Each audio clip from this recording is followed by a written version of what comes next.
శతచండి అంటే 100 చండీ పారాయణలు 10 హోమాలు. దేవీ భాగవతంలో ముఖ్యఘట్టాలుగా తీసుకుని 700 శ్లోకాలతో కూడుకున్నటువంటి భాగమే ఈ చండీ సప్తశతి. ఇది బయట లోకంలో అన్ని చోట్ల జరుగుతున్నాయి, వాటిని దృష్టిలో మనం పెట్టుకోకూడదు.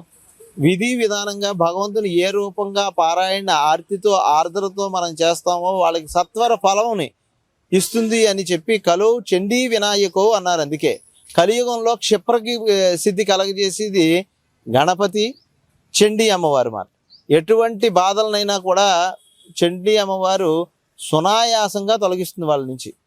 ఎంత బాధలు ఎంత ఇబ్బందులు కలిగినప్పటికీ కూడా ఆవిడ నామస్మరణ అవి చేసి విధానాల్లో చేయించుకోవడం, ఆ పఠించడం వల్ల ఆ సమస్త బాధలు పోతాయి. అలాగే దీనికి ఇంకా మిక్కిలి విశేషం ఏంటంటే శృతం హరతి పాపాని అన్నారు. శృతం అంటే ఈ చండీ సప్తశతి పారాయణ ఎక్కడైతే జరుగుతున్నా, హోమాలు జరుగుతున్నా మనం వెళ్ళి ఆ పారాయణ మన శ్రవణం అవ్వడం వల్ల సకల పాపాలు పోతాయి. సర్వ బాధ వినుర్ముక్తో సకల బాధలన్నీ కూడా మనం వినుర్ముక్తులు అవుతామని ఈ దేవి భాగవతంలో ప్రస్ఫుటంగా చెప్పడం అయింది. అంతటి విశేషమైనటువంటి చండీ సప్తశతి పారాయణ 100 పారాయణలు జరుగుతాయి మాట ఇక్కడ. అందుకే శత ఆవృత్తి అన్నారు. శతచండీ అని బయట పెట్టి లోపల ఏదో చేయడం కాదు. శత అంటే 100 పారాయణలు చేసి తీరాలి. అది దైవం అనుగ్రహం. అప్పుడు మనకు ప్రతిఫలం వస్తుంది అన్నమాట. దానికి నా మూలమంత్ర జపము అవి ఉంటాయి. అలాగే దానికి దశాంశం 10 హోమాలు ఇవి చేయడం.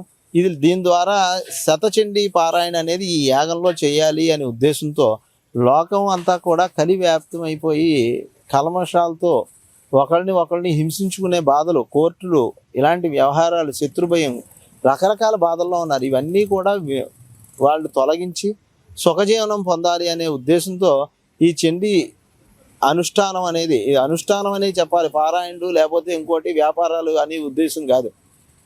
దాని ప్రతిఫలం ఆ రకంగా ఉంటుంది కాబట్టి ఈ అనుష్ఠాన ప్రక్రియలో ఇక్కడ జరుగుతాయి. ఆ రకంగా శతచండీ పారాయణలు ఈ 15 రోజుల్లో కూడా 100 పారాయణలు 10 హోమాలు జరగబడతాయి. గత 3 సంవత్సరాల మట్టి 100 హోమ శతచండీ అంటే 100 చండీ హోమాలు చేసేవాళ్ళు అన్నమాట. త్రిమిర వర్షే యథాత్మనో పరిదుష్ట జగద్ధాత్రి ప్రత్యక్షం ప్రాహజని. 3 సంవత్సరాలు ఎవరైతే ఆ అమ్మవారిని ఆరాధన చేస్తారో వాళ్ళకి అమ్మవారు ప్రత్యక్షం అవుతుందని దేవి భాగవతంలో చెప్పబడుతుంది. అందాక 3 సంవత్సరాలు చేసాం. ఇది 4వ సంవత్సరంగా శతచండీ ప్రయుక్తంగా చేస్తున్నాం ఈ సంవత్సరము.